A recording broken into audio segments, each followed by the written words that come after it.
जी शहा,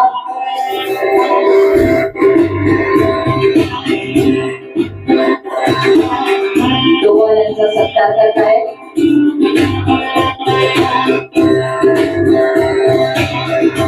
लोकमान्य टिळक राष्ट्रीय पुरस्कार 2026. पुढील पगडी, मानचिन्ह, स्मृतिचिन्ह, धनादेश आणि गीता रहस्याची इंग्रजी प्रत.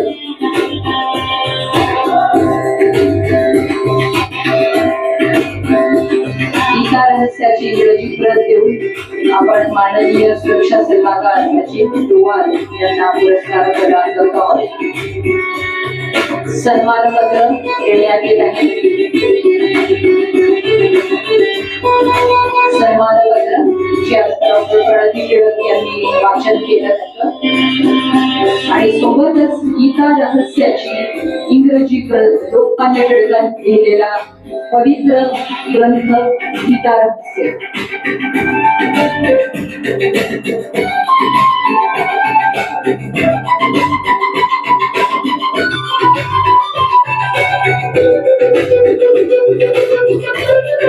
ये थे हमारे national security adviser Ajit Doval साहब, जिन्हें अभी लोकमान्य तिलक पुरस्कार 2026 से सम्मानित किया गया है।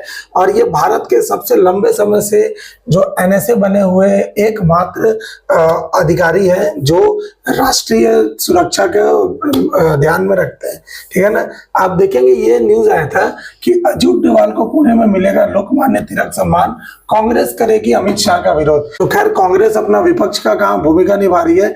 हर चीजों में जो एक विरोध करने का विपक्ष का काम होता है वो बकायदा वो पूरा करती है। आप देखेंगे इस जगह पे ना, जब अजित डोभाल साहब को ये सब चीजें मिल रहा था ना, तो राष्ट्रीय सुरक्षा से जुड़े हर फैसले में डोभाल की बहुत अच्छी भूमिका है। अमित शाह ने लोकमान्य तिलक अवार्ड सेरेमनी में एनएसए की तारीफ की और अमित शाह ने यह भी बोला कि भारत में जब 2014 में जब प्रधानमंत्री नरेंद्र मोदी जी पीएम बन के आए थे तो उन्होंने सबसे पहला जो साइन किया था एनएसए के लिए वो अजित डोभाल का ही नाम था। तो पहला अपॉइंटमेंट इन्हीं को मिला था। जैसे ही एनएसए को बोला गया ना अजित डोभाल को कि बोले आप यूथ को थोड़ा सम्मानित करिए, यूथ के बारे में कुछ बोलिए, तो अजित डोभाल ने एक बहुत ही यूनिक स्टेटमेंट दिया है।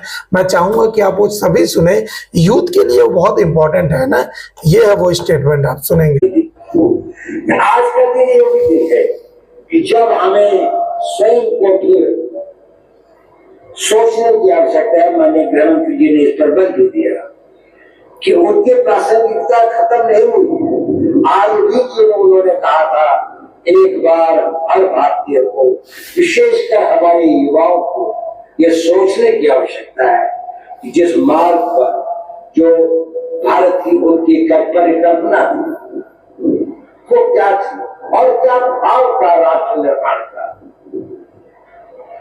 मैं इस पुरस्कार के लिए बहुत आभारी हूँ, धन्यवाद देता हूँ तिलक स्वराज संघ, लोकमान्य तिलक स्मारक ट्रस्ट को, और मैं इसे विनम्रता से स्वीकार करता हूँ। मैं गौरवान्वित भी हूँ और नतमस्तक हूँ।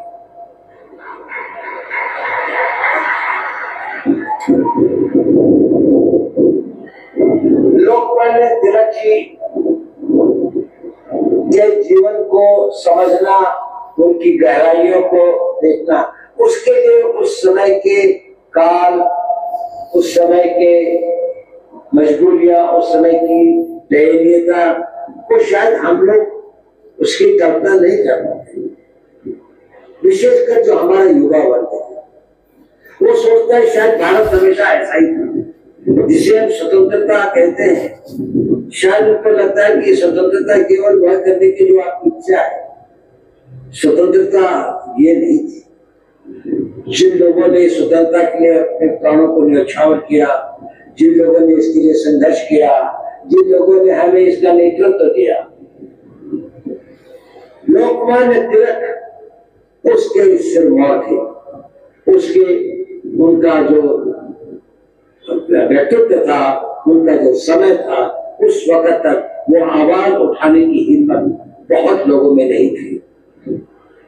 लोगों में एक त्रास थी, एक पीड़ा थी, एक वेदना थी, एक कहा रहा था समाज। लेकिन जो चाहते भी थे कुछ बोलना, वो यही कहते थे कि हम किसी तरह से कोई रास्ता निकाले, बातचीत करके, इनके कुछ संयम का प्रयोग करके, लेकिन वो कठिन रास्ता मुकाबला करके और उसको जीत के ले, ये शायद ये इसका नेतृत्व और इसका भाव उन्होंने ही देश को दिया।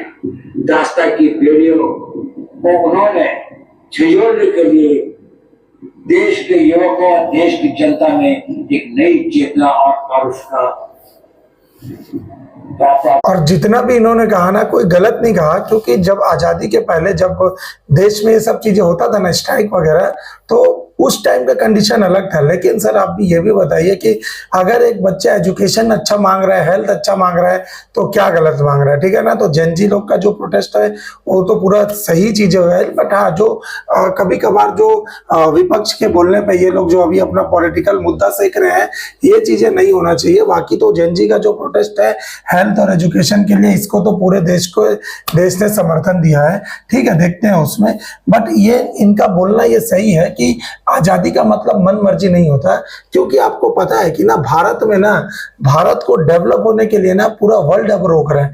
क्यों ऐसा हो रहा है? क्योंकि आपको पता था कि जब वेस्ट एशिया, जब आपको पता है यूरोप में जब अभी ना हम रशिया से तेल ले रहे थे, रशिया यूक्रेन वॉर में जब हम रशिया से तेल ले रहे थे, तो हमको यूरोप की तरफ से बहुत प्रेशर आया कि भारत क्यों रशिया से तेल ले रहा है, नहीं लेना चाहिए तेल, आप मत लीजिए, आप यूरोप को फंड, आप रशिया को फंडिंग दे रहे हैं, ऐसे ऐसे टाइप का बोल रहे थे।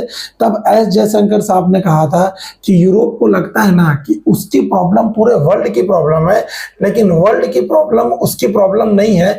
इस माइंडसेट से यूरोप को हटना चाहिए।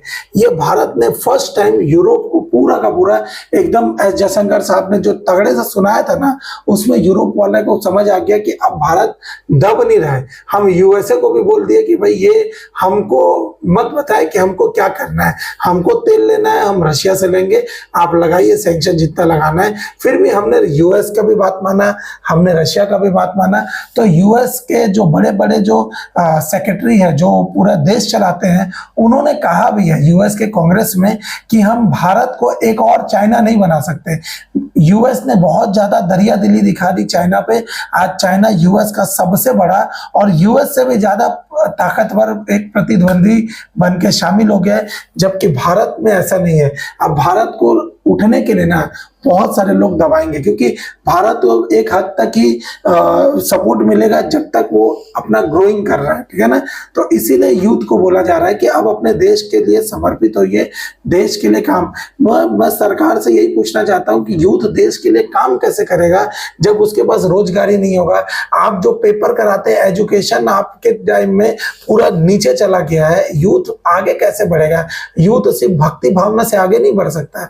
यूथ को आगे बढ़ने के लिए ना जॉब चाहिए।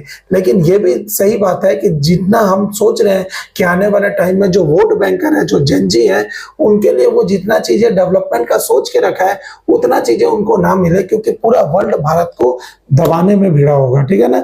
तो देखते हैं अब इसमें क्या क्या होता है और अपडेट क्या आती है। बट ये अभी तक का सबसे बड़ा न्यूज था कि अजीत डोभाल को लोकमान्य तिलक पुरस्कार 2026 से सम्मानित किया गया, ठीक है ना। तो मिलते हैं अगले वीडियो में, तब तक मेरे चैनल से नए हैं तो चैनल को सब्सक्राइब, लाइक और शेयर जरूर कर दीजिएगा। Thank you so much. जय हिंद।